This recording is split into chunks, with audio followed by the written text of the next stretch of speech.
two main themes. One is regression, where we want to fit some continuous function. For example, this line is an approximation for all the points that we have. This is as opposed to classification, where we want to classify the examples. Can you please mute yourselves? Thanks. So examples, real-life examples for regression is image denoising, where we want to find the real pixel values, or object localization. And classification is rather straightforward when we are given an image and we want to classify whether it's a cat or a dog. And today we are going to focus on classification, and we will start with binary classification. So example for binary classification, for those of you who live in Israel, you may know this text message. This is a spam text message. And I want to classify whether it's spam or not spam automatically. This is of course spam, and we will see now how to deal with binary classification. So formally, we are given samples xi, which are in the R to the D, and a label yi, which can be either 0 or 1. So in our spam example, 0 means not spam, while 1 means spam. And xi is the text message features. It can be the text message length, the characters in the text message, I don't know, the number that sent the message, etc. This is a single sample, and we receive some training set that is a sample of many such pairs. And our goal is to find an hypothesis, a function h, that takes us from the input space Rd to 0 or 1. This hypothesis will be parameterized by theta, as you saw on the lecture on Monday. So what is a linear classifier? Theta will be specifically weights and bias. It's very similar to what you saw with linear regression on the lecture. But now our hypothesis is not just Wx plus b.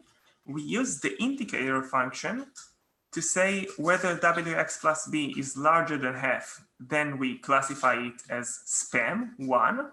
Otherwise, we classify it as 0, not spam. And if we plot and we want to see it graphically, we will plot many samples on the axis. And we assume for simplicity that there are only 2 features, so it will be easy to plot. And the positive examples, the 1 examples, spam for our case, is denoted in this green plus, and the not spam is the minus. And we want to find a line that separates between these examples, and above the line we will say it's 1, and under the line we will say it's 0, and this line is called the decision boundary. If we refer to domains with more than 2 features, this will be an hyperplane separating the examples, but the idea is roughly the same. Above the hyperplane we will say 1, and below the hyperplane we will say it's 0. Okay, but we have some questions. How do we find good W and B? And how do we interpret the results? For example, if we say that Wx1 plus B is 1000, so according to this hypothesis, we say it's a spam for sure, because Wx plus 1 plus B is larger than half for sure. But what if I have an x2 such that Wx2 plus B is 0.6? then we say, okay, it's spam as well, but it's possibly spam.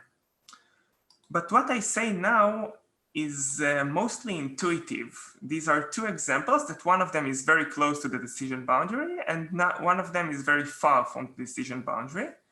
And we can intuitively say for sure or possibly, but we want a more rigorous way to interpret the results.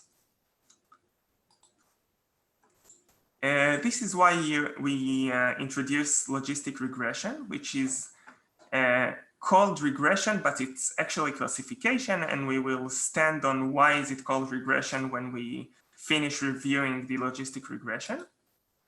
But what we get from logistic regression is interpretable results, linear decision boundary, we are left with the same linear decision boundary as before, and an easy way to find good W and B, weights and bias. So let's start with the interpretable results. How do we achieve these interpretable results? We take a sigmoid. We turn Wx plus B to something that looks like probability. It's between 0 and 1, and it symbols the probability that the text message I got is spam. So how do we do it? We denote Wx plus B as Z, and sigma of Z, the sigmoid of Z, is 1 over 1 plus e to the minus Z. And it looks like that. And as you can see, when an example is very positive, high above half, then we say it's 1, but if we treat this as probability, then we say that the probability is very close to 1. This is as opposed to the second example that we saw, the Wx plus B was 0.6, and then we see that the probability is very close to half. We are not so sure, but now we have a way to quantify it because the sigmoid takes all of the reals and maps them between 0 and 1. Our final prediction will be now the indicator function is applied now to the sigma of Z rather than Z as I showed you before. So if sigma of Z is larger than half, then we say it's spam. Otherwise, we say that it's not spam. And we interpret it, as I said, as the probability that yi equals 1 given xi and parameterized by w and b. That means that if I get a new sample xi, I want to ask myself, what is the probability that it is spam? What is the probability that the label is 1? So I apply a linear transformation wx plus b, and then I apply the sigmoid function, and the output is the probability. This is what we want. Note that since we have only two possible events, yi may equal 1 or 0, then intuitively 1 minus sigma of z is the probability that yi equals 0. So if we summarize what we just said regarding the sigmoid function, so these three properties actually are can be summarized as predicting the highest probability event. Because if sigma of z is larger than half, it means that the probability that yi equals 1 is larger than half, and the probability that yi equals 0 is smaller than half. So our final prediction is the event with the highest probability according to our model. So we are done with the interpretable results, and now we are going to show you that even though we applied some nonlinear function as the sigmoid, we are still left with a linear decision boundary. We say that our prediction is 1 if sigma of z is larger than half. But when does sigma of z is larger than half? you can see that it happens only when Z is larger than 0. But what is Z actually? It's just WX plus B. So our prediction is actually similar to a linear prediction, and our decision boundary is a linear decision boundary. We use the sigmoid function to bring the results between 0 and 1 and to better interpret the results. And furthermore, we will be able to find good W and B, good parameters this way.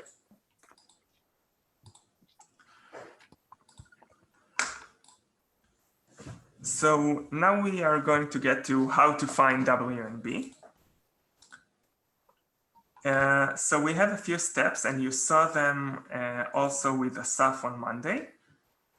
So we start by defining a convex cost function. And just a reminder, a convex cost function, it means that if we start here at the blue dot, then we want to be able to go down and to achieve the global optimum. This is as opposed to a non-convex function, where you might get stuck in a local minima. And we want this loss function L to penalize us for errors. When our model is incorrect, we want L to be large and vice versa. So when the prediction is wrong, we want L to go to infinity. And when the prediction is right, we want L to go to 0. Finally, we will use gradient descent in order to update W and B. And this is something you already know from your lecture. So let us start with the first two properties and ask ourselves what kind of function help us with these properties.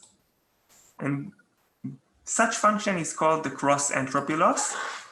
So we have our prediction that we will denote yi hat, which is sigma of z, and as we said, it's sigma of wx plus b. Remember that we said that sigma of z is the probability that yi equals 1 given xi, or the approximated probability that yi equals 1 given xi. Our ground truth label is yi. It can be either 0 or 1. And our loss looks like that. So I will annotate for a second.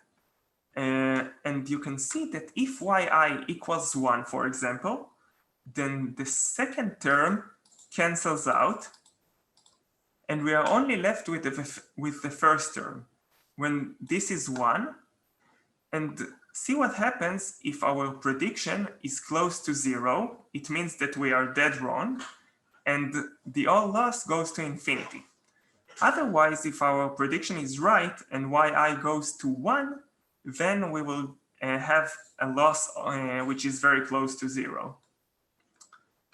So this is the intuition, and it does penalize us for wrong prediction and doesn't penalize us for correct prediction as we want. So note that yi is either 0 or 1, and yi hat can be between 0 and 1, any number between 0 and 1. And we want to ask ourselves, is this cost function good with respect to the properties that we defined? So first is convex with respect to W and B, and we will not show it here, but you will take my word for it. And it penalizes wrong predictions, and we will summarize it with a table. So you can see that on the diagonal, when yi equals yi hat, the loss goes to 0, but when the prediction is wrong, the loss goes to infinity in both cases. We will now go to intuition of the cross-entropy loss. This is a bit tricky, but it comes to show you why is this loss function was chosen and why is it good for us. So what is entropy from information theory? I guess many of you know it, but it measures uncertainty. An uncertain Uncertain is when all events have the same probability. For example, if my t-shirts look like that, and I want to tell you which t-shirt I'm going to wear tomorrow, then I will have to be rather specific. I will have to tell you I'm going to wear the blue shirt tomorrow.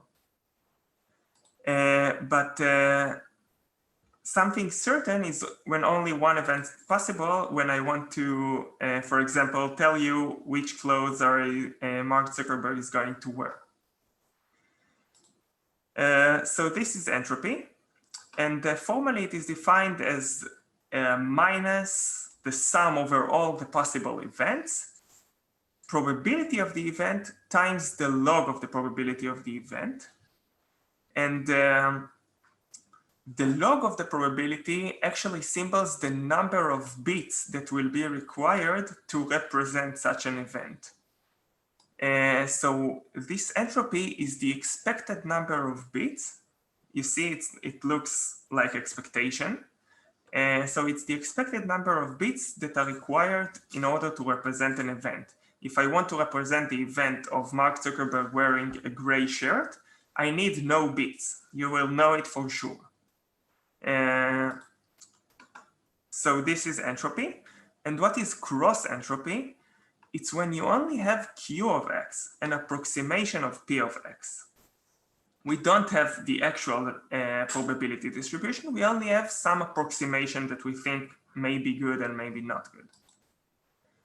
And the question is how many bits are needed now? This is what the cross-entropy measures.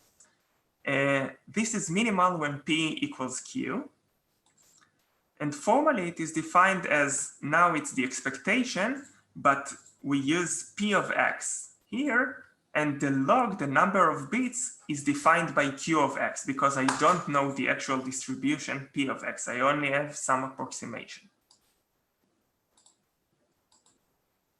So I put here the formula that we can go back to. And how is it related to us? Anyone have an idea? How is it related to us? P is the labels and Q is the predictions. Great, that's right. So P is the labels and Q is the predictions. Our approximation of the probability is Q. So that's great. So we want to learn W and B such that sigma of Wxi plus B, the sigmoid applied to the linear transformation, is yi hat. But yi hat is our approximation exactly. We want yi hat to be the probability that yi equals 1 given xi. And as we said, the probability that yi equals 0 is just 1 minus yi hat, because there are only two possible events. So if we plug it in now, during the training, the label is known as you said. So the probability that yi equals 1 given xi is 1 when yi equals 1, because it's known, it's 100% 1. We are given the label, and 0% 0. And if we plug in, you can see that actually you can put yi here. So we get that the probability that yi equals 1 is actually yi. And the probability that yi equals 0 is 1 minus yi, because again, there are only two possible events. So if we finally plug it in, all of our conclusions regarding yi hat and yi into this formula of the cross-entropy, we are left with this formula, the probability that yi equals 1, the actual probability that we know during training because we are given the ground truth labels, times the log of the approximate probability, which is yi hat. And again, for the second possible event, where yi equals 0, and we have here the log of 1 minus yi, which is the approximated probability that yi equals 0.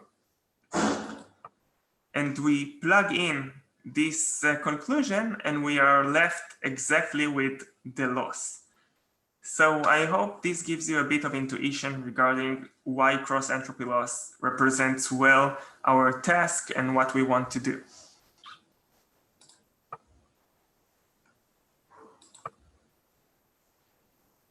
So we are finished with these two properties that are achieved using cross-entropy loss.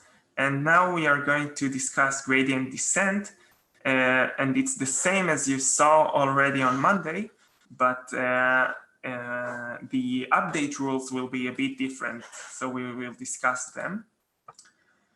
And we will start with a single sample. I have xi, a single sample in RD, and yi can be either 0 or 1. So first we find the prediction. As we said so far, we apply a sigmoid to a linearly transformed input, and we get some output between 0 and 1, which is a real number between 0 and 1. Then we calculate the loss, the cross-entropy loss, as we discussed in details. But who is W and B? Excuse me? Who is W and B? W and B is, we initialize them with randomly or according to some rule, and they are updated by the gradient descent process in order to feed the data. Oh, okay. So this is the update rule. We update the weights. So as you saw on Monday, we just go at the opposite direction of the gradient, minus the gradient, with the step size of alpha, which is the learning rate. And in our case, if you, the derivative of Li with respect to W, it's this expression. And you are encouraged to try to derive it at home. It's a calculus exercise. And the bias is very similar. We derive Li according to the bias, and we go again with step size alpha, and this is the derivative. So our gradient descent is assembled by 4 steps. We find the prediction, we calculate the loss, and then we update the weights and the biases. But this is a single sample, and during the lecture you discussed the stochastic mini-batch gradient descent, where we repeat until convergence. In each step we sample a mini-batch of m samples. We calculate the loss for each such pair. The final loss is defined as the average of all losses, and we apply the derivative, the update rule, according to the total loss L, and not Li, but do remember that the gradient operation is linear, so it's the same as applying it to any Li and times 1 to the 1 over n. but it's DL, DW in what point? Excuse me? You wrote W. Yeah. UW is W minus alpha, DL, DW in what point? Because it's a function. I'm not sure I understand your question. I think what happens here that W is a vector, and you apply the derivative according to the vector. If W is R to the D, for example, then this gradient is of size R to the D. It's a vector as well. So yes, but it's a function. You need to apply on a point. No, maybe it's on W. Okay. So you already plug in the points at this step where you calculate Li for each pair. So it's Li. Li is a short. As you can see here, Li is already applied with the values of yi, xi. The point is yi and xi. These are the points that these are the function parameters. Okay. Okay. You had any? There was a second question, I think. Yeah, I had a question. So you've shown here that you update the weights and then the bias. Does that mean that the updated bias already takes into account the updated weights, or it's done simultaneously based on? No, it can be done in parallel, and they are not related to one another. We calculate the loss according to the old weights and biases, the previously calculated weights and biases, and then we apply the changes, and then we go back. So when we calculate the gradient of the bias, it doesn't have any effect that you already updated the weights. You can do it in the same step. Okay, thanks. Okay, so I want to connect to what you already saw regarding supervised learning and to reconnect the logistic regression in this perspective. So you had a training set, a learning algorithm, and hypothesis that you want to learn. So the learning algorithm stands on 3 legs. So one is the hypothesis class, the other is the loss, and the third is the optimization method. So anyone wants to tell me what are these things for us in the logistic regression case? Well, we have the cross-entropy loss. Yeah, that's right. The optimization method is gradient descent. Gradient descent, great. And the hypothesis class is the linear learning, linear estimate. Is the logistic regression function, basically the set of Sigmoid parameterized by W and B. Great. So that's great. You answered very well. So our hypothesis class is all functions H parameterized by W and B, such that if you apply the sigmoid to Wx plus B and apply then the indicator function, so this is all the predictors that work this way and parameterized by W and B. Our loss function, as you said, is the cross-entropy loss. And the optimization method is stochastic gradient descent or gradient descent. It's up to you or up to the user. So if we summarize this part of the talk, so we talked about logistic regression, and now we can say that when you understand better what was logistic regression, we can say that logistic regression is called like that and not classification because it's regression towards probabilities. We are trying to find what is the probability that yi equals 1 given xi. Then we use it to give our final prediction, but we saw that our loss function doesn't take into account the indicator function at all. It works only on the regression part, on finding the right probability distribution.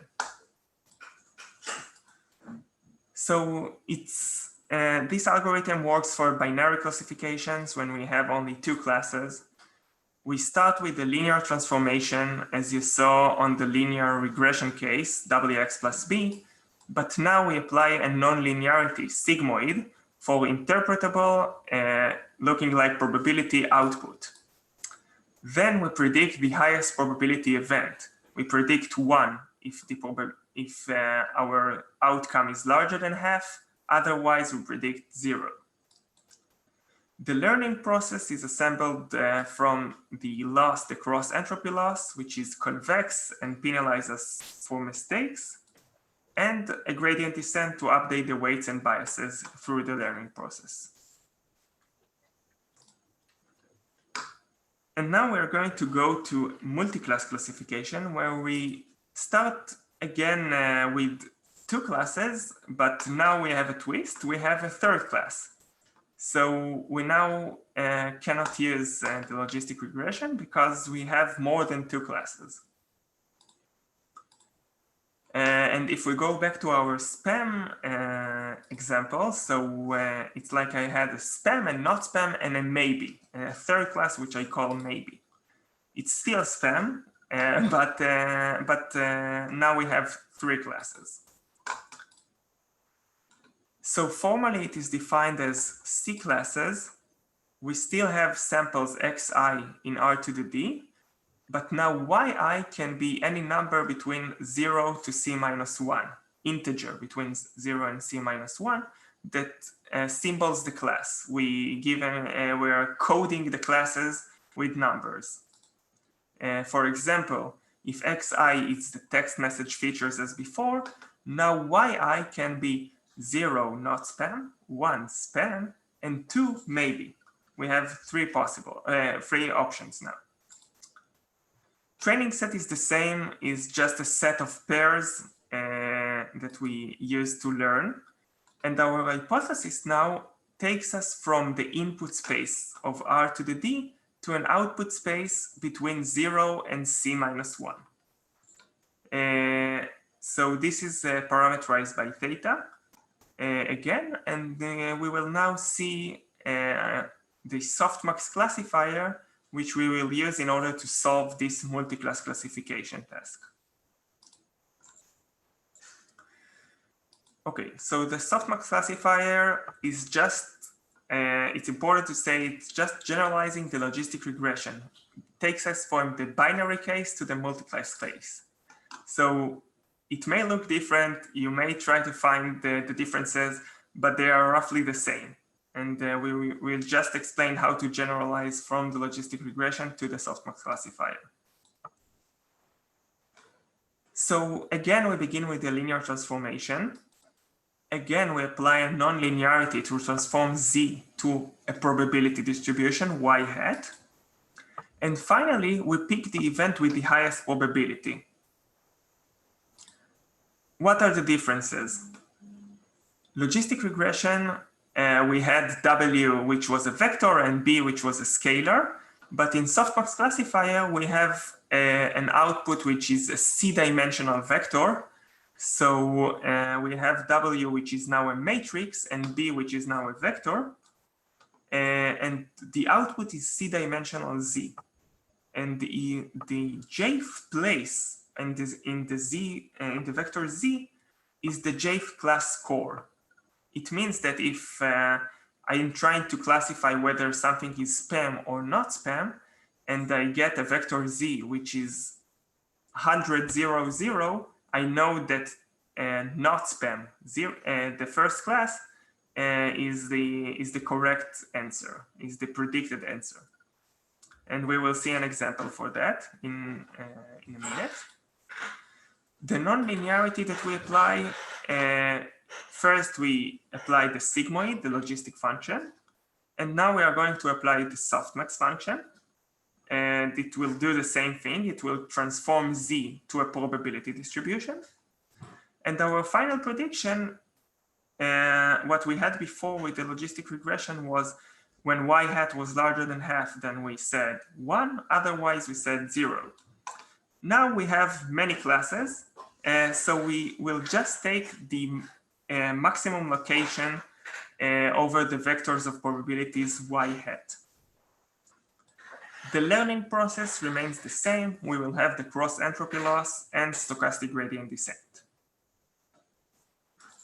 So let us focus now on the softmax. Actually, it's on the two first steps, the linear transformation and the softmax. And we will start with a numerical example.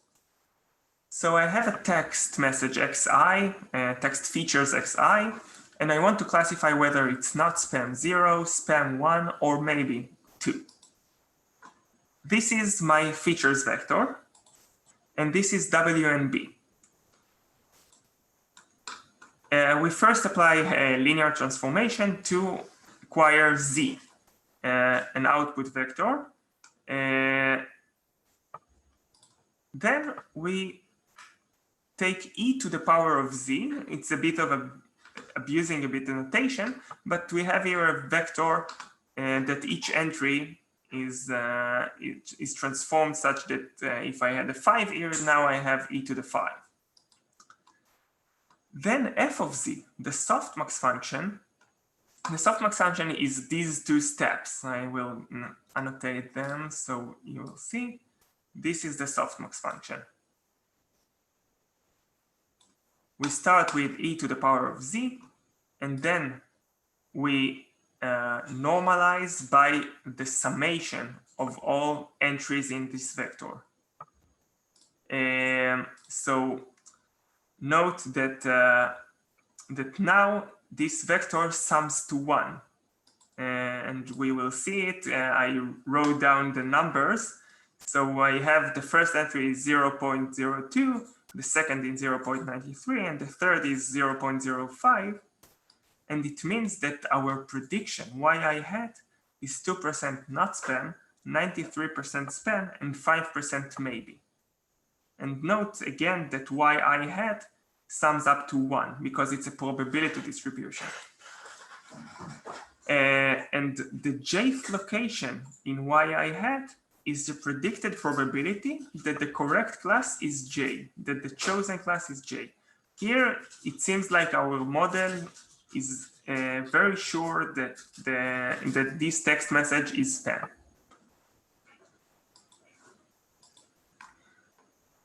So formally, the softmax function, I am going to repeat on what I just said, so we will be sure that everyone are on board. So we convert Z to probability distribution over the classes C. So Z is a vector in R to the C. C is number of classes. And we define f of Z such that in the ith place is e to the power of Z in the ith location. And it is divided by the sum of all entries in this vector.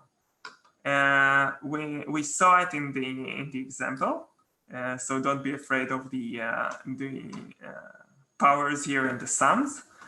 And eventually our prediction y hat will be a vector, concatenated vector of all such fz's. And again, note that y is a vector which sums to 1 as a probability distribution over the functions.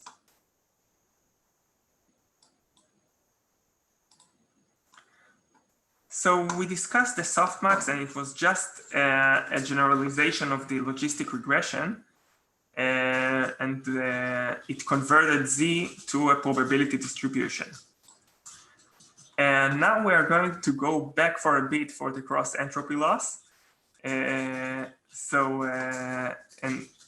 we will see how does it fit to our model now with the softmax classifier. So again, the definition is P of X, which is the ground truth probability, and Q of X, which is our approximated probability. So for notations, we will define the probability that yi equals C given X. This is the ground truth probability. And the Cth location on the vector yi hat is the approximated probability that yi equals C. So if we go back to our example, where we had the vector yi with 2% spam, 93% not spam, and 5% maybe, we have our ground truth, which is the probability that yi equals C, and we know it's just a one hot vector because it's the ground truth. There is no way that it can be spam and can be not spam or something like that. We know that it's not spam for sure. So this is our two vectors, and our loss will be defined accordingly. So we sum up over all the possible events, 0, 1, or 2, spam, not spam, and maybe. The probability that yi equals C given xi, the ground truth probability, this is one in only one location, times our prediction. And we are left with only this single term, which is minus log of the entry that is 1 here, yi at the first location. The cross-entropy loss goal is to predict that the prediction should be as close as possible to the ground truth, as we saw exactly the same in the logistic regression part. Okay, so generally with C classes and a training example xi, which is the correct class is the 11th class, the loss just boils down to this minus log of yi hat in the elf location. And if we write it explicitly, then this is the expression. And we wish to make this loss cost function smaller. As you remember, we are doing gradient descent. We're trying to minimize this loss. So to minimize this loss, we have to increase the denominator in the log function. It means that I want higher confidence of the elf class. I want my model to give even a higher score to the elf class. And on the other hand, decreasing the denominator also helps me to make this whole expression smaller. So I have to have higher confidence. It's not other classes, meaning to make them to give them lower scores. Okay, so we are done with the cross-entropy loss and its adaptation to a softmax classifier, which was, I think, even a simpler expression when you compare with the logistic regression. And we are left with SGD. So this is what we had so far with a single sample in the case of logistic regression. And we will go step by step and see what are the changes when we go to softmax classifier, when we go to more than 2 classes. So first of all, I have C classes, 0, 1 to C minus 1. Second, now I apply the softmax function instead of the sigmoid function. My W is a matrix, my B is a vector, and I end up with the yi hat, which is a probability distribution, a vector that sums up to 1, such that the location of the of my choice is the location with the highest score. The loss function the changes to what we saw with the cross-entropy loss. We update the weights, and bias update changes a bit. Again, I will not show how to derive this, but I do encourage you to try this at home. It can be derived quite easily using the chain rule. But these are the two rules of update to the weights and biases.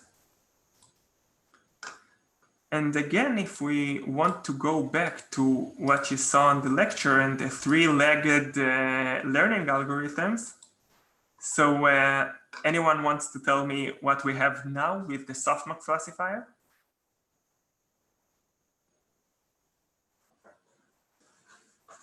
So the loss is the cross-entropy loss that we saw. The optimization method is like a gradient descent still, and the hypothesis class is the choices of the W matrix and B vector with the sigmoid function applied to it. Great. Just a small correction. It's the softmax function applied now instead of the sigmoid function. Yeah. Great. So that's correct. Our hypothesis class is all functions parameterized by W and B, such that we take the argmax of the sigmoid function applied to a linearly transformed xi. Sorry for the larger than half, it shouldn't be here. So I will, okay. So the cross-entropy loss is the loss, and the optimization method is again the stochastic gradient descent. Okay, so we are finished with these two parts. We began with, in either case of logistic regression and softmax classifier, we began with linear transformation. Z was Wx plus P, and the only difference was the sizes and shapes of W and B. Then we apply a nonlinearity to transform Z into y hat, which is a probability distribution. First, we use the sigmoid, and now we use the softmax. Niv, can I ask yeah. Can you say something about the significance of the nonlinearity here? Because if we were to find another loss function, which is not the probability, and you didn't need to use the nonlinearity, would it, I mean, can you say something about it? Yeah, there are two reasons to use this nonlinearity. The first is that it's easy to interpret, and it's important for us to say how certain is our model of its prediction. And it's a good way to see that. And compared with just linear transformation, I have a much better way to estimate how close I am or how far I am from the right prediction. And secondly, when we use the cross-entropy loss, if we had used it on something else, we might have got a non-convex function with respect to W and B. So using the softmax function or the sigmoid function together with cross-entropy loss gives us a convex surface and helps us to achieve the global optimum. If you had some other function with interpretable results and convex loss function, then it might be okay, but this is what I know. Thank you. Niv? Yeah. Hi. So the difference between the sigmoid and the softmax is like a superficial difference, right? Distinction, I guess. Yeah. If I think about the single output case as kind of actually being two outputs, then I can reparameterize the sigmoid to kind of be a softmax. Exactly. Yeah. A great observation. That's right. Okay. So in any case, we have a final prediction, which is the event with the highest probability, whether we take an argmax or just use the indicator function to see if the probability is larger than half. And the learning process is similar. We just use the cross-entropy loss and the stochastic gradient descent. Before we finish, we will talk about two practical considerations. One is that all of our update rules and gradient descent processes, we mainly discussed a single sample. And I want to show you how to use mini batches, and it will be important for you for your professional lives and for your homework as well. And so this is the first one. And the second one is the numerical stability issues that I want to discuss as well.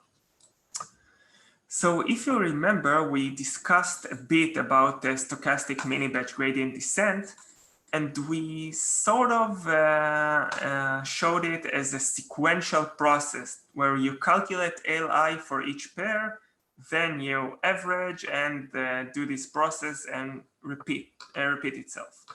And this part, especially the part of calculating Li for each pair, and this part can be done more efficiently if we use vectorized or matrix notations, because we can then leverage CPU and parallel computation more easily.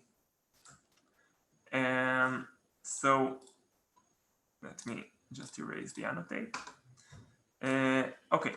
So if you remember, we saw this example of how to use the softmax function, and now we are going to transform it to how does it look when I use a batched example.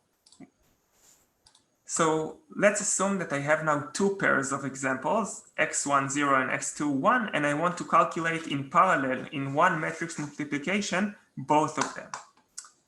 So the way to do it, I just want to remind that 0 is not spam and 1 is spam.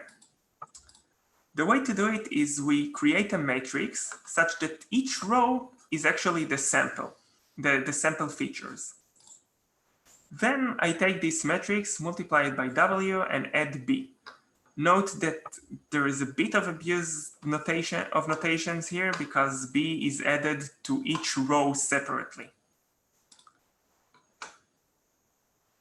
So just imagine that I multiply B I expand B to be at the needed size such that each row of B is the same. So I get a output vector Z, and notice that I did it with only one matrix multiplication as opposed to what we saw earlier, which I had to do 2 matrix multiplications. And I have vector Z. Now I take e to the power of Z exactly as before. And we do the normalization, the softmax normalization, row-wise. The first row I divide by the sum of the first row, and the second row I divide by the sum of the second row. This gives me a matrix Y, capital Y hat, that gives me the prediction for the 2 samples simultaneously. So the second sample is what we saw earlier, which is 93% span, and the first sample is 72% not span. The ground truth matrix Y, capital Y, is just a one-hot vector, a one-hot row.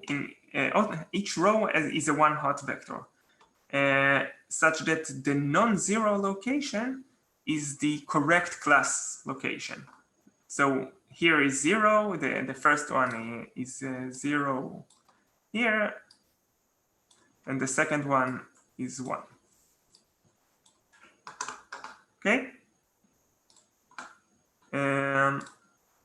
So this is an example, and the cross-entropy loss can be calculated simultaneously between these 2 matrices, such that each row is a separate cross-entropy loss, but I can just use a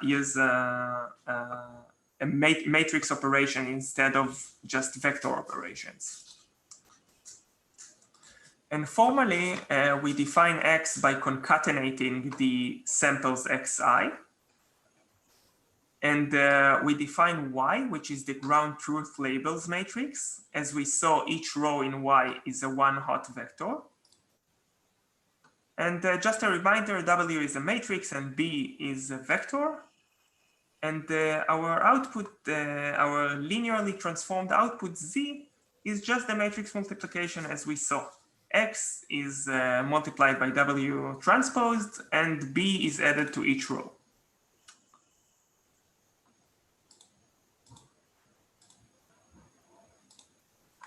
Then we apply softmax and cross-entropy row-wise.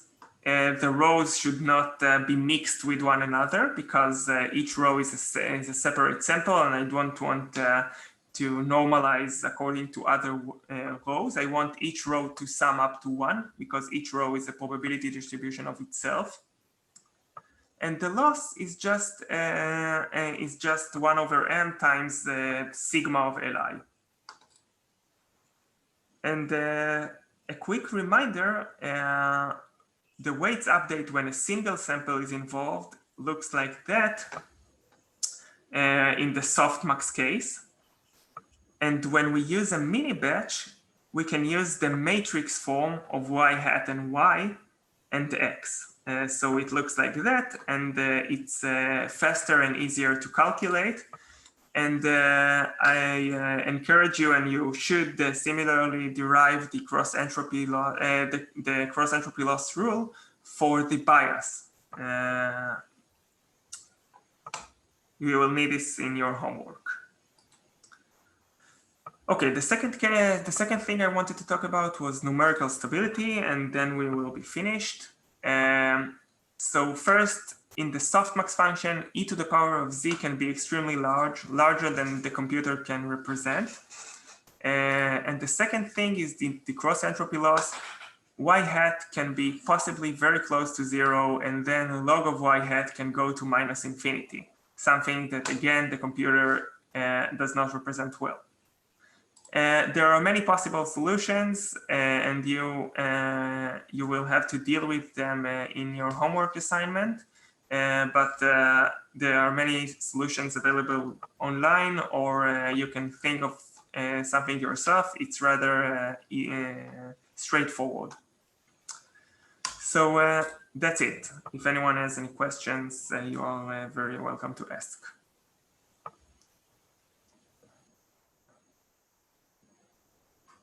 I have about the homework, but it's not connected to the station. Okay, so you can stay after the class.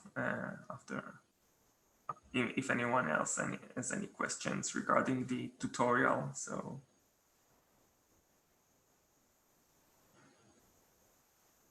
Okay, great. So thank you. Thank you. Bye-bye. Thanks. Thank you.